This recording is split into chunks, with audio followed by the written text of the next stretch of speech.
মানে কি এই মূর্খ জাতগুলো কোথায়? আর উঠবেন কখন? হাইয়ালা সালা পড়লে আপনি উঠবেন, আগে কাতার সোজা করে বসে যেতে হয়। মুয়াজ্জিন যখন তাকবীর দিতে হাইয়ালা সালা ইজা উকিমাতুস সালা ফালা তাকুমু হাত্তা লা তারাউনি, হাদিস আছে বুখারী মুসলিমের হাদিস। আমরা আগে দাঁড়াই থাই বেটা, তোর নামাজ যেতে হবে না। আল্লাহ রসুল বলছেন ইজা উকিমাতুস সালা ফালা তাকুমু হাত্তা লা তারাউনি।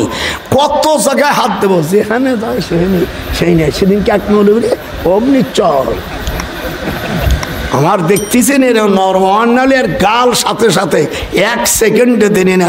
শয়তানি পাইছো নাকি? নামাজ পড়ো না, রোজা মস্তা জানো না, আবার বানাই বানাই ঠাট্টা বলো। আল্লাহ রসুল বলছেন ইযা উকিমাতুস সালাহ, যারা মিডিয়া দেখতেছো চ্যালেঞ্জ রইল, যদি এটা না থাকে রিপিট দাও, ইযা উকিমাতুস সালাহ ফালা তাকুমু হাত্তা লা তারাউনি। হুজুর বলছেন হাইয়ালাস সালাহ বলে উঠবা, আর আমরা ভাই আগে কাতার সোজা করিস।